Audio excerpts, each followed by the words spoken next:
Okay, so we have a really interesting guest coming up shortly, a health dietitian, Lucy Kerrison. It's going to give a rundown on the common cold.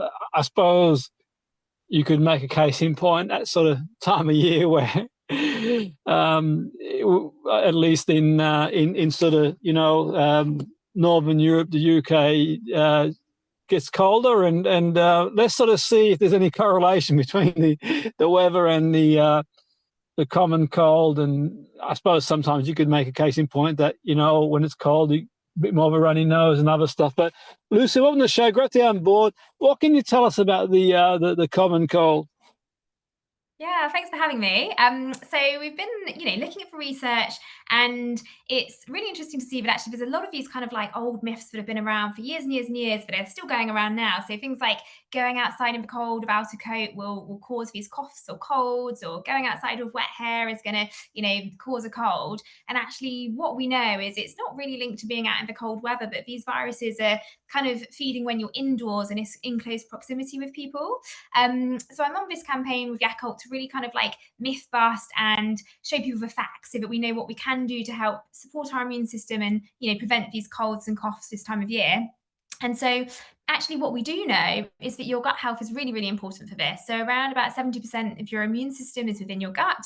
And we know that actually if we can get a nice set of gut bacteria, so a nice diverse set of gut bacteria, so lots of different types of gut bugs that are nice and evenly split between your gut, then you become more resilient. And it's these gut bugs that are responsible for kind of fighting off things like coughs and colds, and also helping us recover more quickly, so building resilience.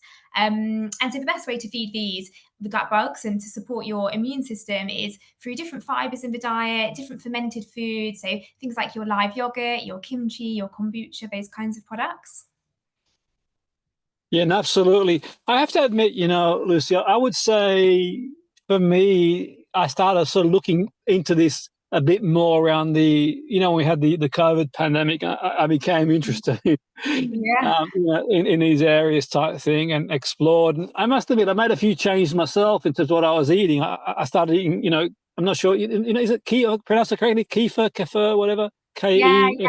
yeah. Yeah, having that and more seeds, and I've introduced stuff like, salmon as well, and I've just tried to get more fiber as well. And, prior to that, I suppose I wasn't as sort of conscious in terms of, I'm trying to eat well, but I suppose sort of, bringing stuff in like that as well. And, obviously sort of at that point, the awareness around proximity, rooms and that sort of stuff really.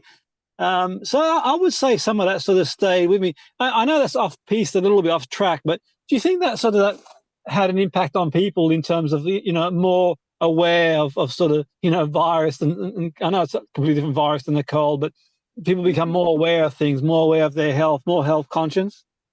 Yeah, as in since COVID.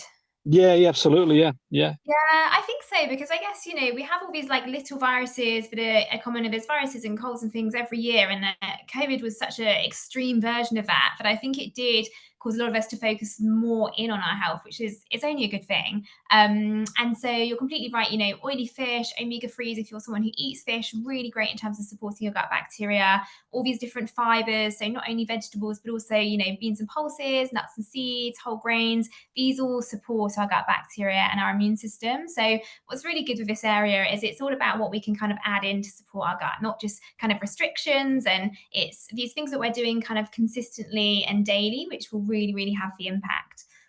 No, absolutely. It's really interesting about the weather one. I think that's a sort of an interesting one, to be fair. And I must admit, where that's sort of concerned, anecdotally, Lucy, growing up, I grew up in a really, really hot summers, and the summers in Australia are different to here. They run from say, December, January, February, so to speak. So, but I would always get a cold in the middle of summer, believe it or not. Even if it was like 40 degrees and, not great weather, to be honest, to sort of do activities and other stuff. But I don't know. I used to always put it down to sort of going into, we didn't have air conditioning at home, to be fair, but I always used to put it down to maybe the air conditioning at that time of year, if you go into stores and other stuff, to be fair. So, yeah, the weather thing is a really interesting one, really. I think that's a curious one, because sort of, I would get a cold in the higher summer, growing up. maybe food as well, maybe diet that time of year change. So I'm guessing they all have an effect on people, Lucy, like the diet, maybe, Christmas as well. Yes. Yeah. Absolutely, yeah. And I think, around Christmas, and again, what we saw in this research is that actually people are turning to more comfort foods and potentially snacking a bit more because we're all indoors a bit more. And it's darker outside, and the weather's not so pleasant. So what we do know is actually if you're having the right types of foods, that can support your immune system. So being indoors, being in close proximity, that is increasing the risk of these viruses, these bugs, etc. But we don't want to, not be social, not spend time together. What we want to do is look after our diet and make sure we're still getting time outdoors, exercising, etc. And if we can just think about little things that we can add in, that will really support our immune system. And it does take a bit of time for that to work. So it does take kind of, weeks to months, but actually this is a bit of a long game. So we don't want to be looking at like these quick fixes and hacks. And actually some of the things we saw where, people were using things like laxatives to help flush out their gut. And actually we want to do the opposite. We want to be feeding our gut. Yeah, that's really interesting stuff, to be fair. I mean, that sort of highlights for me, Lucy, there's so much information out there. And I think that there is a danger too, because, sometimes you'll look at things, and I have to admit, I'll hold my hands up. I've done it before. Well, I'll have a look at what someone says on social media and that sort of stuff. But I suppose that's when the sort of critical thinking skills have got to come on as well, where if it's too good to be true, it's too good to be true, to be fair, and I suppose there is a danger too, because, like you can sort of read something and like about vitamin D or whatever else, but the danger is obviously sort of like, if we overdo it, like, for example, I'm sort of thinking more supplements, I try and get out every day, irrespective of what the weather is, to be honest, the light as well. And to be fair, you get some nice winter days as well, but how can we sort of like the worry around sort of misinformation out there? Because a lot of information out there, that the danger is that, it could end up doing more harm than good, really. Yeah, absolutely. And I think, it's hard because with social media, like there's lots of the things that go viral are like these quick fixes and things that sound amazing. And I think, like you said, if it sounds too good to be true, it probably is. And I think we also want to look at who's giving this information, because everyone can talk about nutrition and everyone eats, but actually not everyone is qualified to necessarily be giving out advice on that subject. So I think you want to be looking for, dietitians, you want to be looking for medics, you want to be looking for kind of trusted professionals to go by. And yeah, kind of swaying away from these hacks, these quick fixes, and looking at some long-term changes that you're also enjoying, because then they're more sustainable.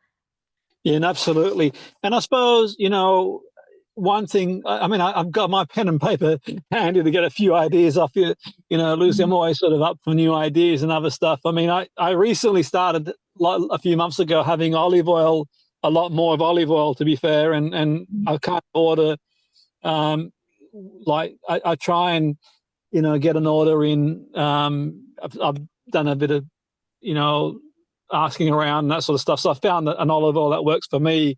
And I do notice a difference. It might be sort of psychological, placebo, I don't know, but I've had olive oil, a lot more of it anyway. But I'm always looking for new ideas. And what are some things in terms of improve our gut health? They might not work for everybody, don't get me wrong, but what are some things that we can sort of maybe take on board to take into consideration to improve our gut health? Is there any specific foods, providing people aren't, allergic or intolerant to them, but as a general rule, what are some sort of foods that we could look out for that can really help our gut health?